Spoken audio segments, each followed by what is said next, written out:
All right, Ellie, are you ready to begin the video? Yeah. Okay. Abby, are you doing your leg days? Let's see it. Hi there. We want to talk to you about Lent and leg days, right, Ellie? Yeah. Yeah. So what are you doing, Ellie? Are you lifting weights? Yeah. Yeah. Some of you may know this, some of you might not, but in the fitness world there's a bit of a joke, and it looks something like this. The joke is about people who skip leg days, and quite literally, there are lots of people in gyms that you'll see that they have these huge ripped upper bodies, usually guys, and they have these tiny little chicken legs, and they neglect to work out the lower part of their body. I'm going to connect that to Lent in just a sec. Right, Ellie? Yeah. Are you lifting weights? Yeah. Are you going to stay for this whole video? Yeah. Great. Whoa. Oh, did you see that? Yeah. It's because I haven't been skipping my leg days. So anyways, Lent. Lent is a 40-day period before Easter. Don't drop it. Or drop it. Lent is a 40-day period before Easter where Christians throughout the centuries and in all kinds of different church traditions focus specifically on disciplines that lead to a greater intimacy with and love for God. To be a little bit more specific, Lent is a time when we focus on Jesus' final days as he approaches the cross. And we look at his faithfulness and his suffering, and we enter into that. And as part of that, we engage in sort of a spiritual spring cleaning to examine our lives for things that are getting in the way and hindering our walk with the Lord.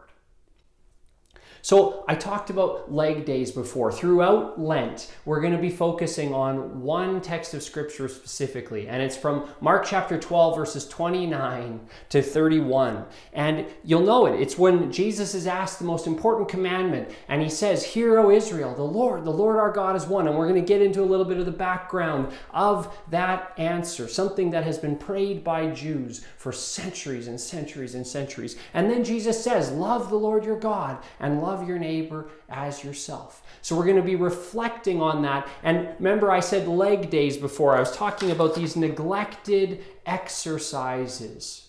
Well, though it may not be true of you, it is generally true of the Western church, or at least the Western evangelical church, that we don't do a lot of Bible memorization, though it's talked about frequently in the scriptures. And so we're going to be asking you to try to memorize those verses.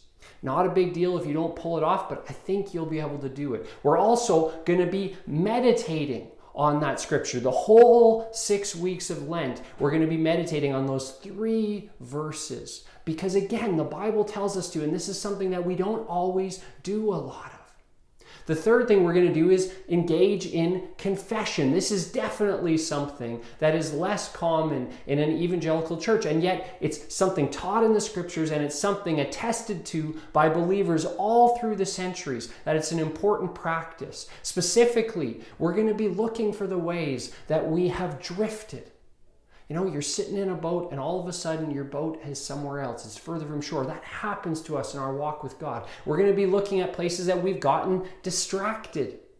We're going to be looking at dualism. There's this deep tendency for us to separate certain parts of our lives from our faith, rather than letting the gospel work its way in to every facet of our lives. We do not deny the sort of earthy, mundane, very human parts of our lives. And so we'll be looking at the ways that creeps in, and we'll also be looking at the ways that we get seduced.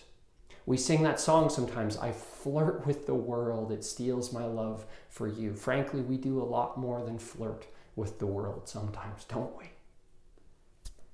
We're going to memorize, we're going to meditate, we're going to confess, and to bring that full circle, we're going to recommit ourselves and engage in acts of obedience. I won't go that way any longer. Now I will go this way with you. And throughout, again, we're going to fix our eyes on Jesus, This is not spiritual self-help. It's, even the leg days thing, the biggest possible downside of that analogy is that we think this is some kind of a, self-help spiritual fitness routine. It is going to be an engaging in spiritual exercises, but the whole message of Lent and the cross and then Easter is that God has done what we never could. And that's even why, as we engage in confession, we don't need to grovel. We don't need to berate ourselves. We can tell the truth about where sin is present in our lives. And we can recommit ourselves to follow God. And we can be absolutely certain of His love.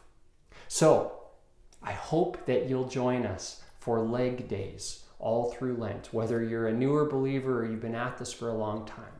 Jesus summed up our whole ethic, the whole 10 Commandments too, when He said, "Hear, O Israel, the Lord our God, the Lord is one. Love the Lord your God with all your heart and soul and mind and strength, and love your neighbor as yourself."